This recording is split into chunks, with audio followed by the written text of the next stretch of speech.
Hello, this is Kamlesh Ahuja, Ahuja sir की chemistry की class. Previous class में हमने सॉलिबिलिटी प्रोडक्ट के बारे में डिटेल में डिस्कस किया था और आज हम डिस्कस करेंगे common ion effect on solubility of ionic salt या आयनिक सॉलिड्स भी बोल सकते हैं। तो हम इसको स्टार्ट करते हैं। इसके लिए मैंने एक एग्जांपल लिया है कि ये हमारे पास AgCl का सैचुरेटेड सॉल्यूशन है। हमारे पास AgCl का सैचुरेटेड सॉल्यूशन है। तो सैचुरेटेड सॉल्यूशन के अंदर इस AgCl के सैचुरेटेड सॉल्यूशन में जो सिल्वर आयन और क्लोराइड आयन होंगे, उन दोनों का जो प्रोडक्ट है वो KSP के बराबर होगा, जैसा कि हम लास्ट क्लास में पढ़ चुके हैं। ये सैचुरेटेड सॉल्यूशन है तो ऑब्वियसली AgCl इनसॉल्युबल AgCl का मास 0 ही होगा, जितना भी होगा डिसॉल्व फॉर्म में होगा और वो आयनाइज फॉर्म में है। अब सिल्वर आयन का कंसंट्रेशन यहां पर इस सैचुरेटेड सॉल्यूशन में सिल्वर आयन का कंसंट्रेशन S है, क्लोराइड आयन का कंसंट्रेशन S है, तो टोटल मिला के KSP की वैल्यू S² के बराबर होगी। अब हम इसके अंदर एक स्ट्रॉन्ग इलेक्ट्रोलाइट HCl या NaCl मिला रहे हैं। अब HCl और NaCl दोनों स्ट्रॉन्ग इलेक्ट्रोलाइट है, इनमें से कोई भी मिलाएंगे तो वो अंदर जाके 100% आयनाइज होगा। और ये जो ब्लैक वाले Cl- हैं इसके अंदर, ये जो ब्लैक वाले Cl- हैं इसके अंदर, इसके अलावा एक्स्ट्रा Cl- भी प्रोड्यूस होंगे। ब्लैक वाले तो ऑलरेडी हैं ही, लेकिन इसके अलावा एक्स्ट्रा सिल्वर आयन भी इसके अंदर प्रोड्यूस होंगे जो HCl या NaCl आयन से रिलीज होंगे। तो इस सॉल्यूशन में Ag+ भी है, Cl- भी है, जिनका कंसंट्रेशन S है और ये सॉल्यूशन सैचुरेटेड है। अब हमने जैसे ही इसमें HCl या NaCl डाला तो HCl या NaCl के डालने से क्या हो रहा है, HCl या NaCl के डालने से ये हो रहा है कि ये 100% आयनाइज होगा, तो इसकी वजह से इस सॉल्यूशन में एक्स्ट्रा क्लोराइड आयन क्रिएट होंगे, जनरेट होंगे इनकी वजह से। तो अब क्या हो गया, ये सिचुएशन तो ये है कि KSP सिल्वर आयन और क्लोराइड आयन का प्रोडक्ट है। अब यहां पर जैसे ही HCl या NaCl गया तो एक्स्ट्रा क्लोराइड आयन है, तो मैंने यहां आपको समझ में अच्छा है तो मैंने ब्लैक वाले क्लोराइड तो वो है जो पहले से इस सॉल्यूशन में प्रेजेंट है। ब्लैक वाले क्लोराइड तो वो है जो इस सॉल्यूशन में पहले से ही प्रेजेंट है। अब यहां से ब्लू वाले क्लोराइड अंदर गए तो क्लोराइड ही है। तो अब क्या हो गया, इन क्लोराइड के साथ न्यू क्लोराइड भी ऐड हो गए जो HCl या NaCl ने दिए। तो अब जो आयनिक प्रोडक्ट बनेगा उसमें सिल्वर आयन का कंसंट्रेशन तो वही है जो यहां है वो यहां है, यानी यहां सिल्वर आयन का कंसंट्रेशन अगर S है बेटा, तो यहां पर भी सिल्वर आयन का कंसंट्रेशन S रहेगा। और यहां पर ये Cl- S है तो ये ब्लैक वाले Cl- तो S है ही, लेकिन एक नए क्लोराइड आयन जो HCl या NaCl से आ गए उनका कंसंट्रेशन C एज्यूम कर लिया मैंने, यानी अगर ये मैंने C कंसंट्रेशन वाला NaCl या C कंसंट्रेशन वाला HCl लिया था, तो और है बेटा ध्यान रखना ना, इसका कंसंट्रेशन C कंसंट्रेशन मैंने लिया था। अब हुआ क्या बेटा कि अब इसमें ये क्लोराइड आयन जो ब्लू वाले क्लोराइड आयन है जिसका कंसंट्रेशन C है वो भी इसके साथ ऐड हो गए। अब जब ऐड हो गए तो अब ये दोनों ऐड हो जाएंगे तो नई वैल्यू आ जाएगी। अब इन दोनों का जो आयनिक प्रोडक्ट बनेगा, अब इस सॉल्यूशन में जो आयनिक प्रोडक्ट बनेगा Ag+ और Cl- का, वो अब जो यहां पर जो नया वाला इस सॉल्यूशन के अंदर जो नया वाला आयनिक प्रोडक्ट बना Ag+ और Cl- का, उसकी वैल्यू बढ़ गई, उसकी वैल्यू S² से बढ़ गई। या यूं मैं बोलूं कि एक जस्ट अजम्पशन ले रहा हूं कि अगर यहां KSP की वैल्यू सपोज करो 10 है, तो यहां पर KSP की वैल्यू 10 है और साथ में ये 10 क्या है, ये 10 सिल्वर आयन और क्लोराइड आयन का आयनिक प्रोडक्ट है, तो KSP तो कांस्टेंट रहेगा, बट इसकी जो वैल्यू है अब वो 10 से एक्सीड कर गई। यहां तो ये 10 है, या यूं कहूं मैं एक समझाने के लिए एग्जांपल ले लूं, ये इसकी वैल्यू 5 है, इसकी वैल्यू 5 है, तो यहां KSP की वैल्यू 25 आ जाएगी। वैल्यू चेंज कर दी समझाने के लिए, ठीक है। तो इसकी वैल्यू 5 थी, इसकी वैल्यू 5 थी, तो KSP की वैल्यू 25 है। अब यहां पर क्या हुआ, ये इसकी वैल्यू 5 है, इसकी वैल्यू 5 है, और सपोज करो इसकी वैल्यू 10 एक्स्ट्रा और बढ़ गई, तो क्या हो गया? अब यहां पर 10 प्लस 5 15, 15 इंटू 5 90 हो गया। यानी केएसपी की वैल्यू तो 25 ही रहेगी, क्योंकि केएसपी क्या होता है? सेचुरेटेड सॉल्यूशन के टाइम जो Ag प्लस और Cl माइनस का आयनिक प्रोडक्ट बनता है वो केएसपी है, और आयनिक प्रोडक्ट बदल सकता है। तो यहां पर आयनिक प्रोडक्ट कितना हो गया? मैंने S की वैल्यू यहां 5 ले ली, या इस S की वैल्यू 5 ले ली, या इस S की वैल्यू 5 ले ली, और इसकी वैल्यू 10 ले ली। अब मैं इसको सॉल्व करूंगा तो 5 इंटू 15 हो जाएगा, और 15 इंटू 5 90 हो जाएगा। यानी आयनिक प्रोडक्ट की जो वैल्यू है, आयनिक प्रोडक्ट की जो वैल्यू है वो 90 हो गई, जबकि केएसपी की वैल्यू 25 है। मतलब कहने का मतलब क्या हुआ? आयनिक प्रोडक्ट एक्सीड कर गया किससे? केएसपी से। अब मैंने आपको बताया था अगर किसी सॉल्यूशन के अंदर आयनिक प्रोडक्ट की वैल्यू एक्सीड कर जाए उसके केएसपी के वैल्यू से, तो वो सॉल्यूशन हाइपर सेचुरेटेड बन जाता है और वो हाइपर सेचुरेटेड स्टेट में आ जाता है। तो ये सॉल्यूशन अब हाइपर सेचुरेटेड हो गया, क्योंकि एक्स्ट्रा क्लोराइड आयन आ गया इसमें। एक्स्ट्रा क्लोराइड आयन के आने की वजह से इसका जो आयनिक प्रोडक्ट की वैल्यू है वो 25 से इंक्रीज होकर 90 हो गई, और सेचुरेटेड सॉल्यूशन में आयनिक प्रोडक्ट की वैल्यू 25 है। सेचुरेटेड सॉल्यूशन में आयनिक प्रोडक्ट की वैल्यू 25 है, तो वो केएसपी के बराबर है। तो यहां पर हम ये कहेंगे कि यहां आयनिक प्रोडक्ट की वैल्यू 25 से एक्सीड होकर 90 हो गई, और केएसपी की वैल्यू 25 है, तो केएसपी की वैल्यू 25 है और इस आयनिक प्रोडक्ट की वैल्यू 90 है। इसका मतलब केएसपी कम है और आयनिक प्रोडक्ट ज्यादा है। तो इस सॉल्यूशन के लिए आयनिक प्रोडक्ट की वैल्यू एक्सीड हो गई, हाइपर सेचुरेटेड स्टेट आ गई, और प्रेसिपिटेट आ जाएगा। किसका प्रेसिपिटेट आ जाएगा? तो अब क्या होने लगेगा? यहां पर ये वाला आयनिक प्रोडक्ट जो है वो वापस 90 से रिड्यूस होके 25 तक आएगा, और 90 से रिड्यूस होके 25 तक आएगा, तो इन दोनों की कंसंट्रेशन कम होगी। तभी अब ये मैं बोल रहा हूं कि ये जो वैल्यू है वो वापस किसको रीच करेगी? ये वाली वैल्यू वापस, ये जो 90 वाली वैल्यू है वो KSP equals to Ag plus Cl minus के बराबर वापस लाना है। यानी ये जो 90 वाली वैल्यू है वो वापस कौन सी वैल्यू को अप्रोच करेगी? 25 को। वही स्टेबल स्टेट है, सेचुरेटेड स्टेट। तो अब क्या हो जाएगा? इसका मतलब ये Ag प्लस और Cl माइनस कंबाइन करके सॉल्यूशन से बाहर निकलते जाएं। तो ये दोनों कंबाइन करके सॉल्यूशन से बाहर निकलते जाएंगे तो ऑटोमेटिकली इन दोनों की वैल्यू कम होती जाएगी, और एक पॉइंट ऐसा आएगा जब वापस इन दोनों का जो प्रोडक्ट है उसकी वैल्यू 25 को वापस रीच करेगी, और 25 को जैसे ही रीच करेगी तो प्रेसिपिटेट आना बंद हो जाएगा। इसका मतलब यह हुआ कि हम इसमें HCl या NaCl डाल रहे हैं, HCl या NaCl डाल रहे हैं, तो उसकी वजह से इस सॉल्यूशन में एक्स्ट्रा क्लोराइड आयन है, और उस एक्स्ट्रा क्लोराइड आने की वजह से क्या हो रहा है? आयनिक प्रोडक्ट की वैल्यू एक्सीड हो रही है KSP से, और हाइपर सेचुरेटेड स्टेट आ रही है। इस वजह से यहां पर AgCl का क्या बनना स्टार्ट हो जाएगा? AgCl का प्रेसिपिटेट आना स्टार्ट हो जाएगा। और ये जो मैंने ब्लैक वाला ऊपर बना दिया है, this is the precipitate of AgCl. This is the precipitate of AgCl. तो एक तो हमारा ये एक्सप्लेनेशन हुआ कि हमने ऐसा आयन डाला, इसमें ऐसा इलेक्ट्रोलाइट डाला जिसका एक आयन जो इसमें सॉल्युबल है इलेक्ट्रोलाइट उसके एक आयन से कॉमन है। यानी AgCl में Ag प्लस Cl माइनस है, हम HCl या NaCl डालेंगे तो इन दोनों के बीच में एक आयन कॉमन है, Cl माइनस इसमें भी है, Cl माइनस इसमें भी है। तो इस AgCl की सॉल्युबिलिटी कम हो जाएगी।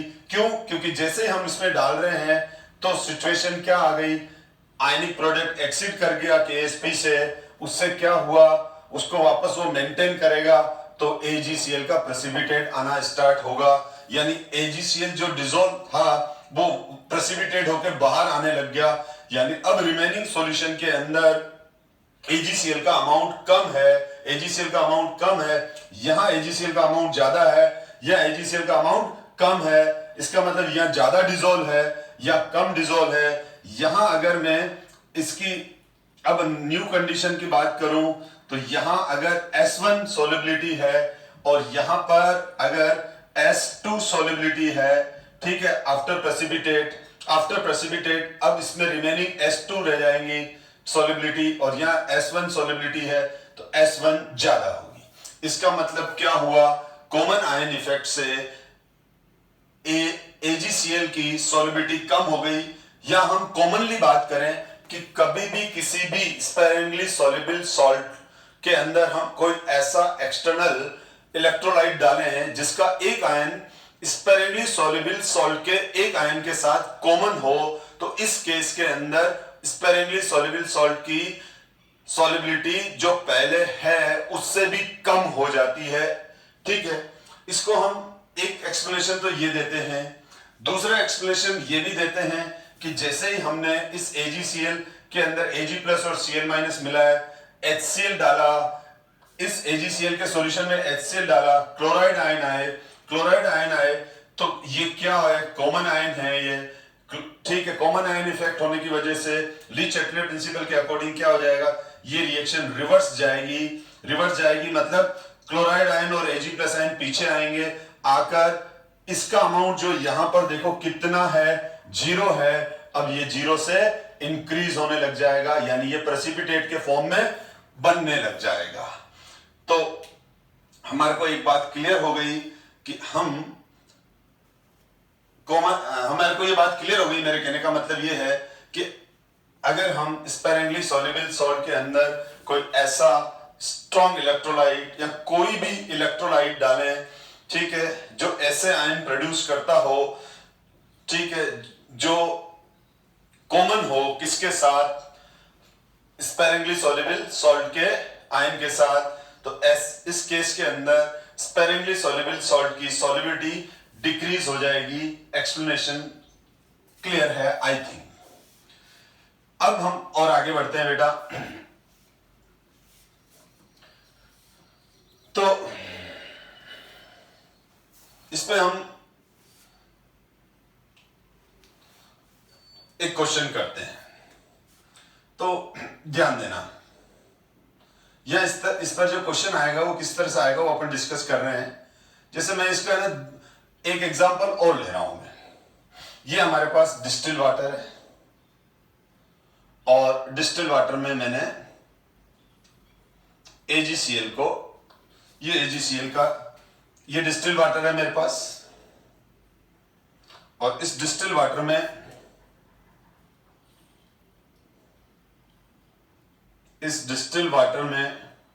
मैंने AgCl डाल दिया और AgCl डालकर इसका सैचुरेटेड सॉल्यूशन बना दिया। तो ये किसका सैचुरेटेड सॉल्यूशन है, this is the saturated solution of AgCl, this is the saturated solution of AgCl। अब यहां पर इसकी सॉल्युबिलिटी मैंने क्या अज्यूम कर ली, S।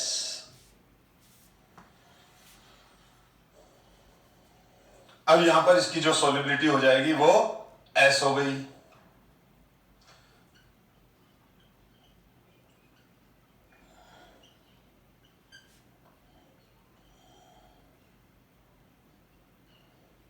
और यहां पर KSP की वैल्यू जो आ जाएगी वो आ जाएगी Ag+ Cl-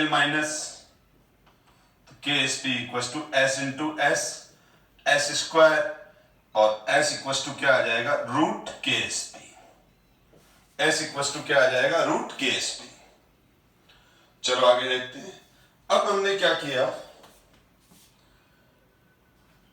एक दूसरा सॉल्यूशन लिया और इसमें ये NaCl का सॉल्यूशन है, this is the solution of NaCl। This is NaCl solution. NaCl solution मतलब इसमें Cl माइनस और क्लोराइड आयन, यानी क्लोराइड आयन पहले से ही प्रेजेंट हैं।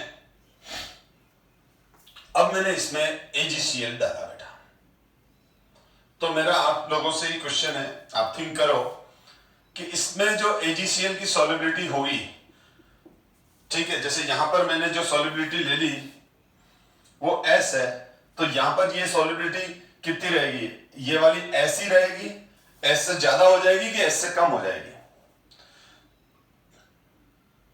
तो देखो इसमें क्लोराइड आयन पहले से ही अवेलेबल है, क्लोराइड आयन पहले से ही अवेलेबल है, या तो थे ही नहीं, डिस्टिल वाटर है। अब यहां पर AgCl की जो सॉल्युबिलिटी होगी वो S डैश होगी, S डैश होगी, और जो S डैश की वैल्यू है वो कम होगी, यानी S की वैल्यू तो ज्यादा होगी और S डैश की वैल्यू कम होगी, यानी यहां जो सॉल्युबिलिटी है वो कम होगी। रीजन मेरे हिसाब से आपको समझ में आ गया होगा, नहीं तो मैं री एक्सप्लेन कर देता हूं। अब यहां पर उल्टा हो गया, पहले से ही क्लोराइड आयन अंदर अवेलेबल है, पहले से ही क्लोराइड आयन अवेलेबल है, यानी क्लोराइड यहां पर क्लोराइड आयन पहले से ही अवेलेबल है, तो डेफिनेटली जो KSP है, इसका जो आयनिक प्रोडक्ट है वो जल्दी KSP पे पहुंचेगा। तो यहां पर क्या हो गया, यानी पहले तो हमने क्या किया था, सैचुरेटेड सॉल्यूशन AgCl का बनाया था और फिर इसमें NaCl या HCl डाल दिया था।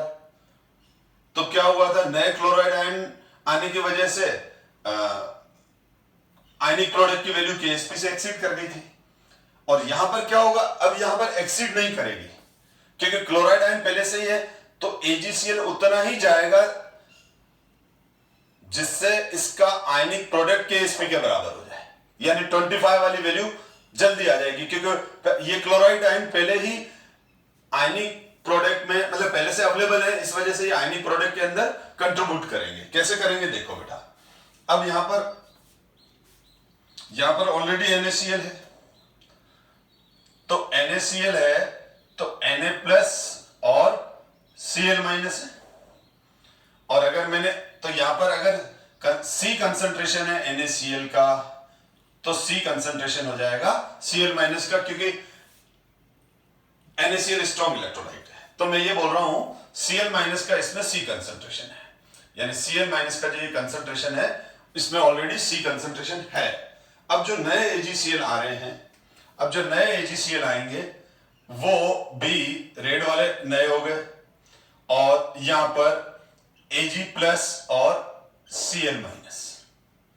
अब मैं यहां S लिया है तो मैं यहां S डैश ले रहा हूं, तो यहां S डैश है और यहां S डैश है। अब यहां पर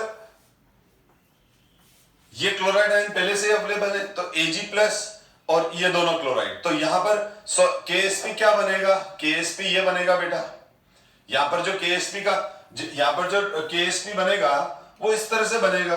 इसका अगर मैं KSP लिखूं यहां पर, तो KSP किस केस में, या पार्टीशन लगा देता हूं, ठीक है, KSP क्या हो जाएगा, Ag प्लस और Cl माइनस, होगा तो वही फॉर्मूला। अब यहां पर KSP क्या हो जाएगा, S तो किसकी वैल्यू है, S डैश तो किसकी वैल्यू है, S डैश तो कॉमन आयन लग गया ना, हमने पहले कॉमन आयन पहले लगा दिया है, तो क्या हो गया, सॉल्युबिलिटी कम होगी, इनटू क्लोराइड आयन कितने हैं, तो यहां पर क्लोराइड आयन कितने हैं, टोटल क्लोराइड आयन कितने हैं, टोटल की बात कर रहा हूं मैं, तो टोटल हो जाएंगे S dash plus C, total कितने हो जाएंगे, S डैश प्लस C, तो यहां पर ये टोटल हो गए S डैश प्लस C। तो डेफिनेटली आयनिक प्रोडक्ट में इन क्लोराइड आयन का भी कंट्रीब्यूशन हो गया, तो नया AgCl कम ही डिसॉल्व हो पाएगा, क्योंकि जल्दी KSP की वैल्यू 25 अप्रोच कर जाएगी, जो मैंने अज्यूम की हुई है पहले। अब यहां पर KSP की वैल्यू हो जाएगी S dash into S dash plus C, यानी इस एक्स्ट्रा क्लोराइड आयन की वजह से नया AgCl कम डिसॉल्व होगा और कम डिसॉल्व होकर और जल्दी से KSP की वैल्यू 25 पर रीच कर जाएगी, यानी इसकी जो ओरिजिनल वैल्यू है। अब क्वेश्चन ये है कि यहां पर हमको जब क्वेश्चन ये पूछा जाता है कि अब S डैश की वैल्यू कैसे निकालेंगे, इस फॉर्मूले से। S डैश अगर आपको KSP गिवन है बेटा, आपको KSP गिवन है तो आप क्या लिखोगे, S dash into S dash plus C. अब कलर चेंज नहीं कर रहा हूं तो समझाने के लिए बताया था। अब क्या होता है, ये तो बहुत स्पायरिंगली सॉल्युबल सॉल्ट है, तो जो ये रेड वाले क्लोराइड है, रेड वाले क्लोराइड का जो कंसंट्रेशन है वो ब्लैक वाले क्लोराइड के सामने नेग्लिजिबल है, यानी NaCl तो 100% आयोनाइज होता है, NaCl ज्यादा डिसॉल्व होता है और फिर 100% आयोनाइज हो जाता है। तो जो ब्लैक वाले क्लोराइड हैं जो NaCl से प्रोड्यूस हुए हैं उनका कंसंट्रेशन बहुत ज्यादा है, किसके कंपैरिजन में, AgCl से जो क्लोराइड आयन रिलीज हुए हैं उसके कंपैरिजन में। यानी मैं यहां पर यह लिख सकता हूं कि S डैश के कंपैरिजन में C बहुत ज्यादा है, इसीलिए हम इन इक्वेशन में S डैश प्लस C को ऑलमोस्ट किसके बराबर मान लेते हैं, ऑलमोस्ट किसके बराबर ले लेते हैं, C। इस S डैश को इस C के सामने नेग्लेक्ट कर देते हैं, तो हमारे पास फॉर्मूला आ गया KSP equal to S dash into C। तो S डैश इक्वल टू क्या आ जाएगा, S डैश आ जाएगा KSP अपॉन C। तो S डैश क्या है, S dash is the solubility of AgCl in NaCl solution whose concentration is C। यानी S डैश क्या है, S डैश AgCl का solubility है C कंसंट्रेशन वाले NaCl सॉल्यूशन में। अब हम एक क्वेश्चन करते हैं। क्वेश्चन ये है, राइट डाउन, जो स्टूडेंट रजिस्टर मेंटेन करते हैं पढ़ते वक्त, तो क्वेश्चन में लिखता हूं, find out solubility of, find out, question लिख रहा हूं मैं, find out solubility of Ag2CO3 silver carbonate in 0.01 m sodium carbonate solution. यानी हमारे पास, जैसे मैंने पहले NaCl सॉल्यूशन लिया था और उसमें AgCl डाला था, अब मैं 0.01 m सोडियम कार्बोनेट सॉल्यूशन ले रहा हूं और उसमें Ag2CO3 डिसॉल्व कर रहा हूं, तो कितना डिसॉल्व होगा, यानी S डैश की वैल्यू निकालनी है। गिवन क्या गिवन है, गिवन है KSP of Ag2CO3, KSP of Ag2CO3 is 4 into 10 to the power minus 6 mole cube litre cube, litre inverse cube. ये देखा हमको एक गिवन टेम्परेचर। तो स्टूडेंट क्या करते हैं, मैंने नोट किया है, अभी जैसे मैं आपको बोल रहा हूं चलो आप सॉल्व करो, चलो स्टार्ट करो, पोस्ट करके एक बार सॉल्व करना, फिर मेरा सॉल्यूशन देखो। तो स्टूडेंट क्या करते हैं, S dash equals to KSP upon C लिखते हैं। ये KSP की वैल्यू इधर लिखेंगे, ये C की वैल्यू इधर लिखेंगे और बहुत खुश होके सोचेंगे आंसर सही है। बेटा आंसर गलत है। कैसे करेंगे देखो बेटा, बेसिकली Ag2CO3, क्योंकि KSP का फॉर्मूला बनाना पड़ता है पहले, CO3 - 2। अब यहां हो गई, ये हो गया 2S और ये हो गया S, ठीक है। अब यहां पर हमने क्या डाला, सोडियम कार्बोनेट डाला, और सोडियम कार्बोनेट तो सोडियम पोटेशियम रुबिडियम सीजियम के सारे सॉल्ट, स्पेशली सोडियम और पोटेशियम के तो सारे सॉल्ट क्या होते हैं 100% आयोनाइज स्ट्रॉन्ग इलेक्ट्रोलाइट? तो 2Na प्लस और कार्बोनेट आयन मिल जाएगा। और अब कॉमन आयन इफेक्ट की वजह से सॉल्युबिलिटी S से डिक्रीज होकर S डैश हो गई, सॉल्युबिलिटी S से डिक्रीज होकर S डैश हो गई, तो मैंने कर दी S डैश। अब मेरे पास ये 100% आयोनाइज होगा, तो जब सोडियम कार्बोनेट का हमने क्या लिया, सोडियम कार्बोनेट का हमने 0.01 m सॉल्यूशन लिया है, 0 कब? बिफोर आयोनाइजेशन डाल दिया, डालते ये हो गया 0, डालते ये क्या हो गया, डालते ये हो गया 0। इसका कंसंट्रेशन हो गया 2C, यानी 2 इंटू, क्योंकि डबल हो जाएगा, 2 इंटू 0.01, वैसे हमको इससे मतलब नहीं है अभी, और इसका कंसंट्रेशन हो जाएगा 0.01, क्योंकि अगर ये 1 मोल है तो ये 1 मोल देगा, ये 10 मोल है तो 10 मोल देगा, ये 0.5 मोल है तो ये 0.5 मोल देगा, क्योंकि 1 मॉलिक्यूल से 1 कार्बोनेट रिलीज हो रहा है। तो मेरे पास इसका कंसंट्रेशन, कार्बोनेट का कंसंट्रेशन कितना आया, 0.01। कार्बोनेट का कंसंट्रेशन कितना आया, तो इसका जो कंसंट्रेशन आया वो आया, इसका कंसंट्रेशन मैंने C लिया और C की वैल्यू मैंने निकाल ली 0.01। चल, अब इसका मतलब यहां पर S डैश प्लस C है। अब कार्बोनेट की टोटल वैल्यू कितनी हो गई, कार्बोनेट की जो टोटल वैल्यू हो गई हमारे पास वो हो गई S डैश प्लस C। ये ब्लू वाला कार्बोनेट वो है जो सोडियम कार्बोनेट ने रिलीज किया, ब्लैक वाला कार्बोनेट वो है जो Ag2CO3 की सॉल्युबिलिटी के वजह से आया। अब हम इसका KSP निकालें, तो अब इस केस में KSP क्या होगा, KSP होगा सिल्वर आयन की पावर 2 और carbonate ion CO3 minus 2। KSP value, silver ion के वैल्यू कितनी हो जाएगी, 2S डैश का square into S dash plus C। S dash plus C ये रहा कार्बोनेट का वैल्यू, ये कार्बोनेट की वैल्यू मैंने यहां डाल दी, ये कार्बोनेट की वैल्यू है मेरे पास। फिर वही वाली बात है कि S डैश के कंपैरिजन में C बहुत ज्यादा होगा, क्योंकि ये तो स्पेरिंगली सॉल्युबल है और ये बहुत ज्यादा सॉल्युबल है और फिर 100% आयोनाइज होता है। तो हमेशा इस तरह के क्वेश्चन करते वक्त S डैश प्लस C को C के बराबर ले लिया करो, S डैश को इग्नोर कर दिया करो। तो हमारे पास KSP आ गया 4S डैश का स्क्वायर इंटू C। अब मैं अगर इसको सॉल्व करता हूं तो मेरे पास S की वैल्यू क्या आएगी, मेरे पास S की वैल्यू आ जाएगी, S डैश की वैल्यू क्या आ जाएगी, रूट KSP अपॉन 4C। इसको सॉल्व किया, S डैश को बाहर ले लिया और तो ऐसे लिख लूंगा, फिर स्क्वायर हटा दिया तो रूट आ गया। मैंने वैल्यू आपको सिंपल ही दी थी, 4 इंटू 10⁻⁻⁶, 4 इंटू 0.01, 4 से 4 कैंसिल हो गया,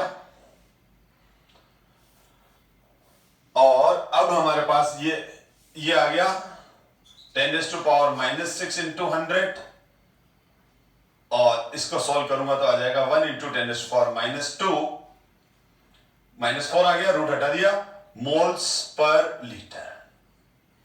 तो ये हमारे पास आंसर आ गया बेटा। तो इस तरह से क्वेश्चन करेंगे बेटा हम।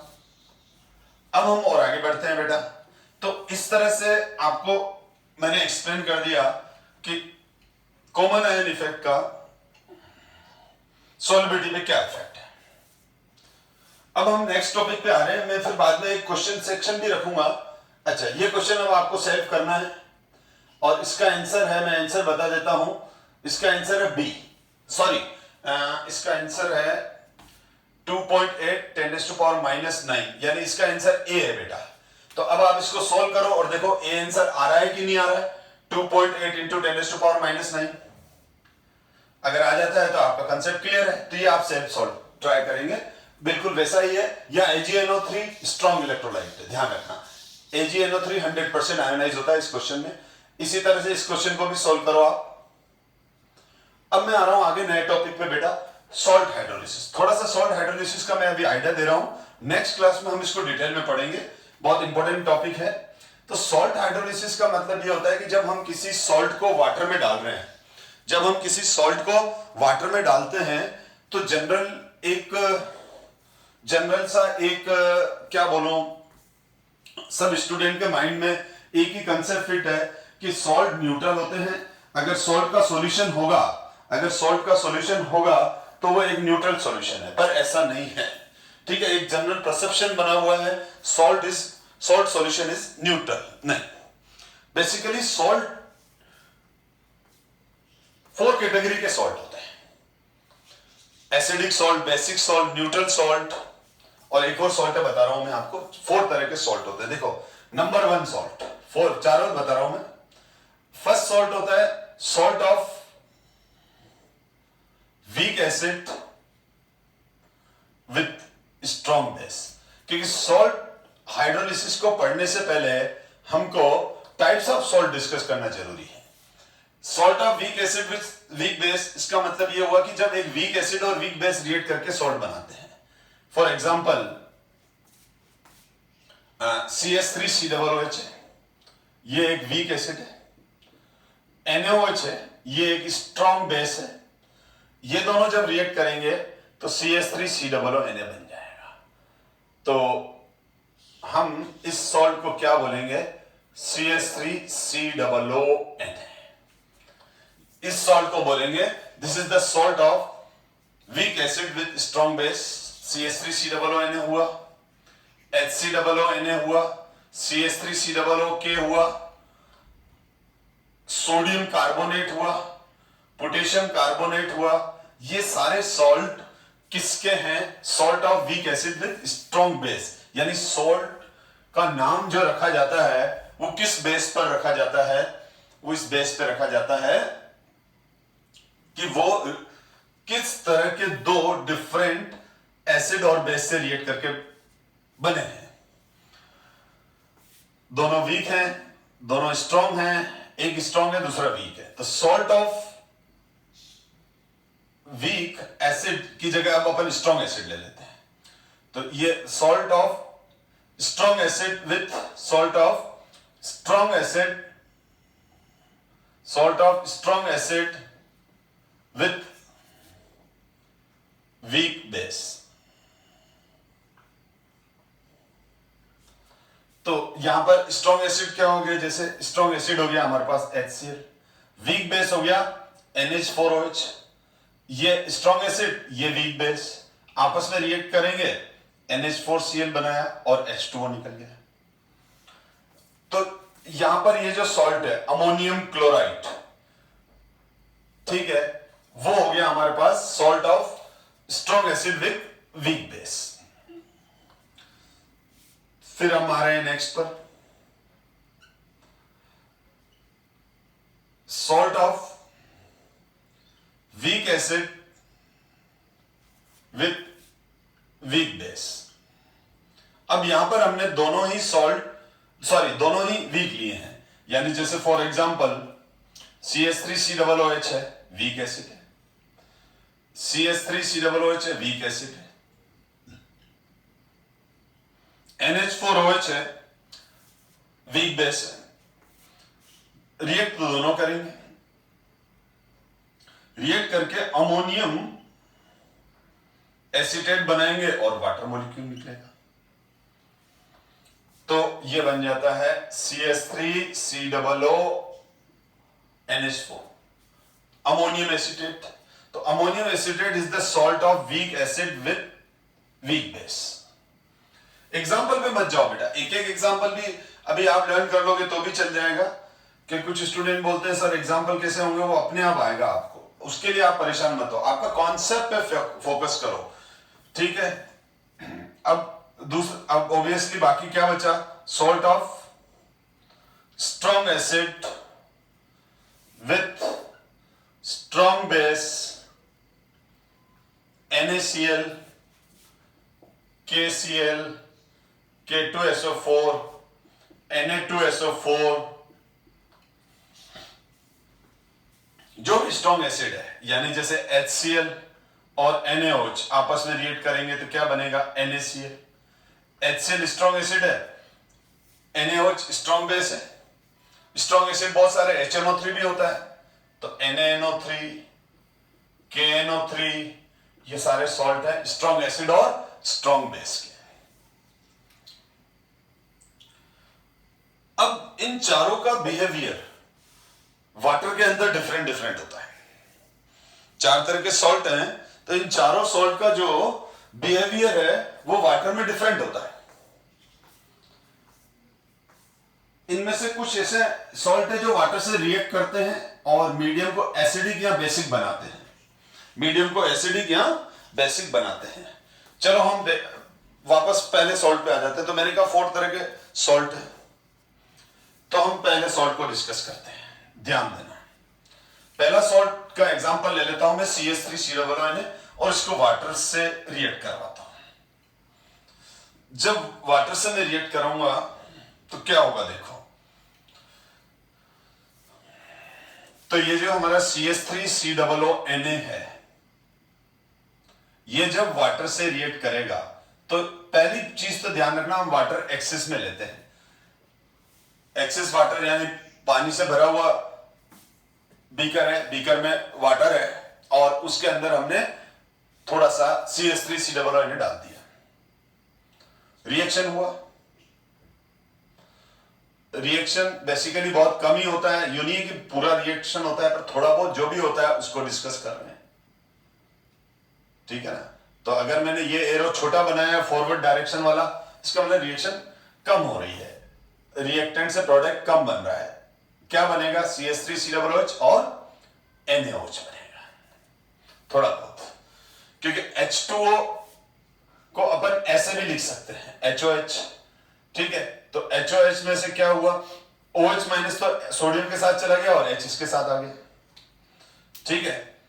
HOH, तो ये H तो यहां आ गया और OH इधर आ गया, तो वाटर से रिएक्शन हुआ।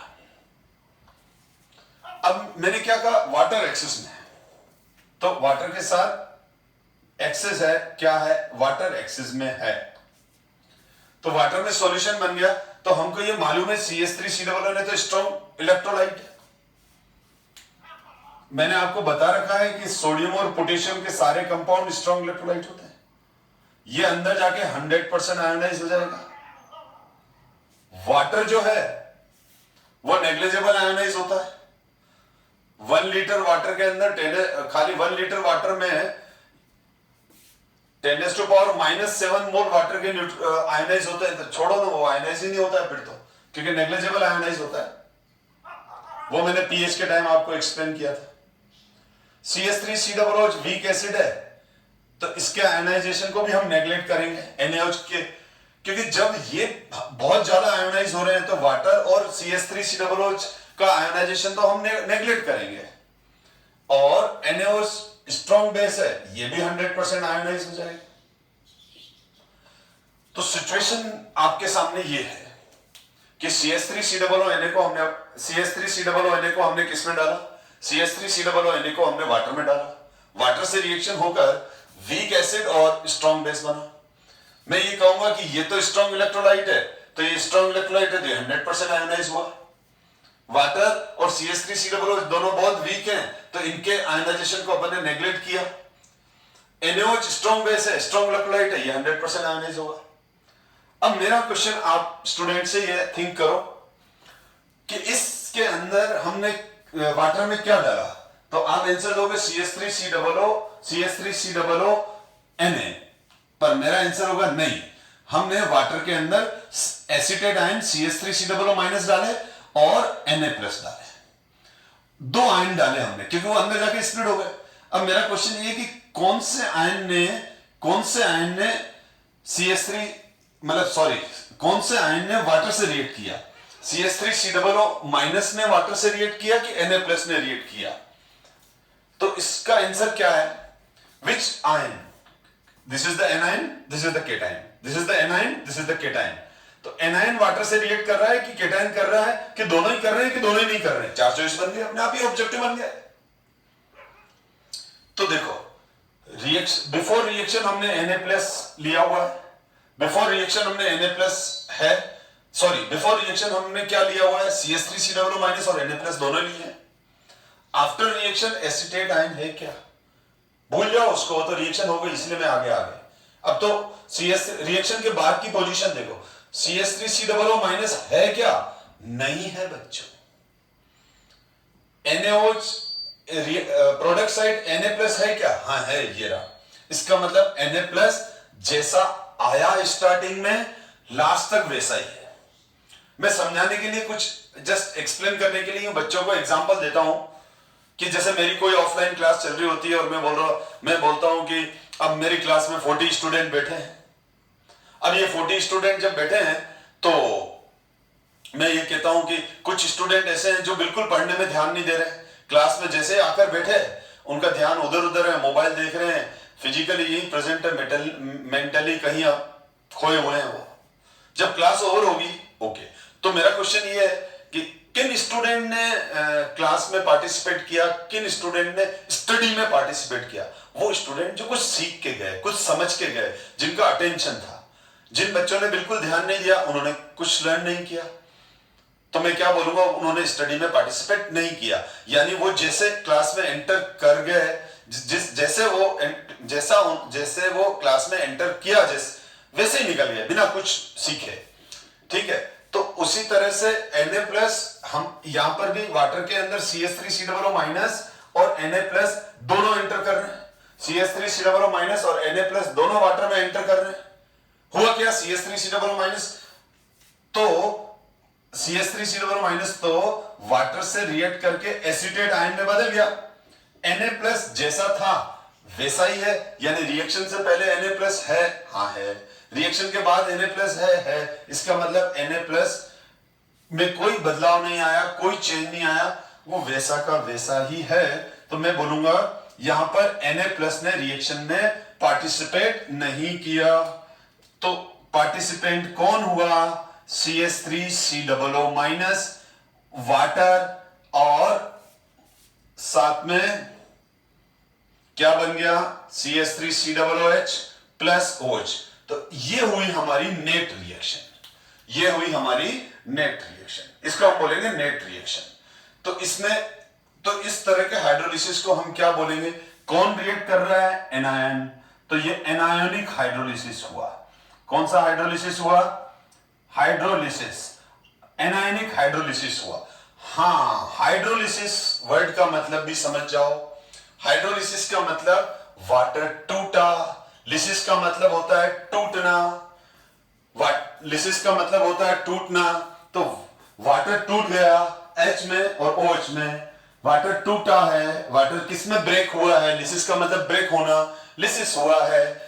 ठीक है, ये लिसिस हुआ, टूटा, H किसके पास आ गया इसका, तो वाटर टूटा, वाटर ब्रेक हुआ, वाटर ब्रेक हुआ तो वाटर का एक पार्ट H इधर आ गया, ये H इधर आ गया, और ये वाला OH अलग अलग से रिलीज हो गया। हाइड्रोलिसिस हुआ, हाइड्रोलिसिस हुआ मतलब वाटर ने रिएक्ट किया, हाइड्रोलिसिस हुआ मतलब वाटर टूटा, वाटर ब्रेक हुआ, किसमें, H में और OH में। H आ गया यहां, OH अलग हो गया, टूट गया H, टूट गया HOH वाटर, और इसका H यहां आ गया, OH उधर चला गया, इसलिए हाइड्रोलिसिस।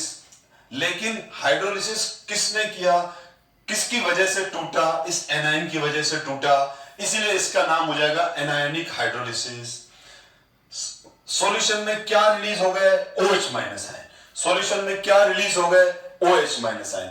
तो हम क्या बोलेंगे, मीडियम क्या हो गया, बेसिक हो गया, pH ग्रेटर देन 7 हो गई, pH ग्रेटर देन 7 हो गई। अब दूसरा एग्जांपल लू, weak base with strong acid यानी NH4Cl का। तो जब मैं NH4Cl का एग्जांपल लूंगा, ठीक है, इसका मतलब देखो CH3COO का जो सॉल्यूशन है वाटर के अंदर, वो क्या है, बेसिक है, pH ग्रेटर देन 7 होगी। अब ये देखो वीक बेस क्या लिया, वीक बेस में NH4Cl ले लेता हूं, मैंने अभी बताया NH4Cl क्या बनेगा, NH4OH प्लस HCl। बस 5-7 मिनट की क्लास और लूंगा मैं, ठीक है।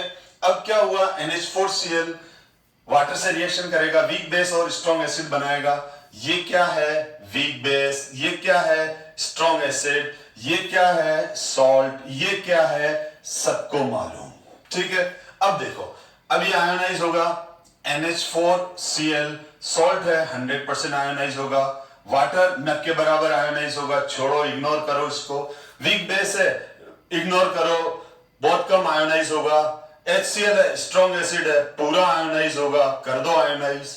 देखो क्या हुआ, कौन, अब मेरा क्वेश्चन है इस रिएक्शन में केटायन NH4 प्लस ने या एनायन Cl माइनस ने, किसने रिएक्ट किया, NH4 प्लस ने, क्योंकि Cl माइनस आयन तो जैसा आया था वैसा गया, कुछ स्टूडेंट जैसे क्लास में आते हैं वैसे ही चले जाते हैं, कुछ सीख के नहीं जाते हैं तो स्टडी में पार्टिसिपेट नहीं करते हैं। उसी तरह से यहां पर भी दो आयन आए NH4 प्लस और Cl माइनस, NH4 प्लस ने वाटर से रिएक्ट किया और NH4OH में कन्वर्ट हो गया ये वाटर का। ठीक है, उसकी वजह से क्या हो गया, उसकी वजह से ये हो गया कि रिएक्शन हो गई। तो इस रिएक्शन के अंदर वाटर का जो हाइड्रोलिसिस हो रहा है वो किसकी वजह से हो रहा है, इस NH4 प्लस की वजह से, क्योंकि क्लोराइड आयन जैसा था वैसा है, काट दो इसको, हटा दो। ये तो रिएक्शन में, ये क्लासरूम में तो है लेकिन स्टडी में नहीं है। इसी तरह से ये रिएक्शन सॉल्यूशन में तो है लेकिन रिएक्शन में एंटर नहीं कर रहा है, जैसा है वैसा ही है, रिएक्शन से पहले Cl माइनस, रिएक्शन के बाद Cl माइनस। तो अब आप क्या देख रहे हो, ये केटायन है, इस केटायन ने ही वाटर से रिएक्ट करके NH4OH बनाया और H प्लस आयन, यानी वाटर को तोड़ने वाला कौन है, वाटर को तोड़ने वाला केटायन है, इसीलिए इसका नाम हो जाएगा केटायनिक हाइड्रोलिसिस, केटायनिक हाइड्रोलिसिस। ठीक, और सॉल्यूशन में extra H plus ion release हो गए तो pH लेस देन 7, मीडियम हो गया एसिडिक, मीडियम हो गया एसिडिक। ठीक है, अब आगे देखो, अब हम दूसरा ले लें बेटा, दोनों ही वीक ले लेते हैं, दोनों ही वीक ले लेते हैं तो क्या होगा। ठीक है, तो इसका मतलब NH4Cl का सॉल्यूशन एसिडिक होगा, CH3COO का सॉल्यूशन वाटर में बेसिक होगा, वाटर की बात कर रहा हूं। अब ये वीक ले लिया, अब तो ये हो गया मेरे पास CH3COO NH4 सॉल्ट है, वाटर एक्सिस में है, रिएक्शन कराया, क्या बना CH3COOH बना और क्या बना NH4OH बन गया। ठीक है, यानी ये क्या बन गया, सॉल्ट बन गया, ये क्या बन गया, वीक एसिड बन गया, ये वीक बेस बन गया। जब CH3COONH4 वाटर से रिएक्ट कर रहा है तो क्या बना रहा है, ठीक है, CH3COOH और NH4OH। बस 2-3 मिनट और बाकी हैं, ये थर्ड सॉल्ट चल रहा है बेटा। अब देखो इसमें ये केटायन, ये एनायन, तो ये आयनाइज होगा नहीं होगा, ये आयनाइज होगा नहीं होगा, होगा तो नेग्लिजिबल होगा, छोड़ दो। तो इसका मतलब क्या हुआ, एसीटेट आयन ने वाटर से रिएक्शन करके CH3COOH बनाया और ये CH3COOH ने जो बनाया तो ये वाटर को मैं ब्लू कलर से लिख देता हूं, HOH लिख देता हूं, HOH लिख देता हूं, मैं लिख दूं। ठीक, तो CH3COO माइनस ने वाटर के H से रिएक्शन करके CH3COOH बनाया और फिर CH3COOH ने कहा मैं H नहीं दूंगा। इसी तरह से NH4 प्लस ने वाटर के OH माइनस से रिएक्शन करके NH4OH बना दिया और NH4OH बनते ही फिर ये आयोनाइज नहीं हो रहा है। तो यहां पर तो बताओ मुझे इस हाइड्रोलिसिस को क्या कहेंगे। इस हाइड्रोलिसिस को हम बोलेंगे केटायनिक एनायनिक हाइड्रोलिसिस रिएक्शन, यही रहेगी। इसको बोलेंगे अपन एनायनिक केटायनिक हाइड्रोलिसिस। क्यों बोलेंगे, क्योंकि दोनों के दोनों आयन पार्टिसिपेट कर रहे हैं। अब बच्चे बोलते हैं सर अब इस सॉल्यूशन की पीएच क्या होगी, मीडियम की नेचर क्या होगी, एसिडिक होगी कि बेसिक होगी। मैं ये चीज नेक्स्ट क्लास में डिटेल में डिस्कस करूंगा। फिर मैं बता दूं, अगर इसका Ka है और इसका Kb है, अगर इसका Ka ज्यादा होगा Kb से तो ये होगा स्लाइटली एसिडिक। अगर Ka कम है और Kb ज्यादा है तो ये हो जाएगा स्लाइटली बेसिक। और बाय चांस ऐसा हो गया Ka इक्वल्स टू Kb हो गया तो ये हो जाएगा न्यूट्रल। ये हो जाएगा न्यूट्रल। तो कुल मिलाकर ये हुआ कि जब हम वीक एसिड और वीक बेस के सॉल्ट का हाइड्रोलिसिस करते हैं तो उसमें केटायनिक पार्ट और एनायनिक पार्ट दोनों ही रिएक्ट करते हैं। और केटायनिक पार्ट रिएक्ट करके वीक बेस बना देता है जो आगे आयनाइज नहीं होता है, यानी इसके OH माइनस आयन को अपने साथ ले लेता है। एनायनिक पार्ट वाटर के H से रिएक्ट करके वीक एसिड बना देता है और ये फिर इसके पास ही रह जाता है। यानी वाटर को कौन तोड़ रहा है? केटायन तोड़ रहा है, एनायन तोड़ रहा है। हाँ, दोनों तोड़ रहे हैं, केटायन भी तोड़ रहा है, एनायन भी तोड़ रहा है। ठीक है, आपने CH3COONN फर्स्ट वाले एग्जांपल में देखा कि एनायन तोड़ रहा था, NH4Cl में केटायन तोड़ रहा था, NH4Cl में केटायन ब्रेक कर रहा था वाटर को। वाटर का लिसिस कौन कर रहा था? NH4Cl में NH4+, और यहां पर दोनों ही कर रहे हैं, इसीलिए इसका नाम हो जाएगा केटायनिक एनायनिक हाइड्रोलिसिस। और जो मीडियम की नेचर है वो किस पे डिपेंड करेगी? मीडियम की नेचर डिपेंड करेगी वीक एसिड और वीक बेस की रिलेटिव स्ट्रेंथ पर। जो ज्यादा होगा उसकी नेचर डोमिनेट करने लग जाएगी, और वो भी स्लाइटली, क्योंकि दोनों वीक एसिड और वीक बेस हैं। अब फोर्थ वाला जो है स्ट्रॉन्ग एसिड और स्ट्रॉन्ग बेस, जैसे NaCl, KNO3, potassium sulphate. NaCl का एग्जांपल ले लेते हैं। NaCl को एक्सेस ऑफ वाटर में डाल दिया, रिएक्शन हुआ, करके देख लेते हैं। ठीक है, रिएक्शन हो रहा है, करके देख लेते हैं क्या बनेगा। NaOH प्लस HCl, यानी इससे क्या बनेगा? स्ट्रॉन्ग एसिड और स्ट्रॉन्ग बेस बनेगा। NaCl का हाइड्रोलिसिस हुआ तो क्या बना? स्ट्रॉन्ग बेस और स्ट्रॉन्ग एसिड वाटर में है। तो अब ये सॉल्ट है बेटा, ये सॉल्ट है तो ये क्या होगा? 100% आयोनाइज होगा। यस होगा।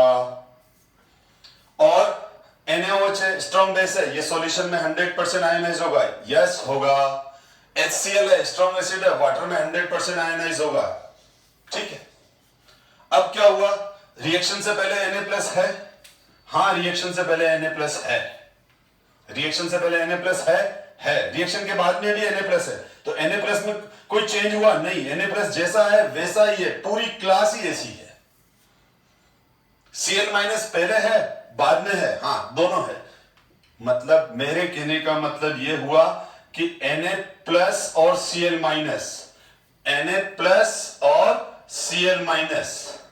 ठीक है, Na+ रिएक्शन में पार्टिसिपेट नहीं कर रहा है, Cl- नहीं कर रहा है। ये दोनों वापस इसके पास चले जाएंगे, टूटेंगे ही नहीं। No reaction.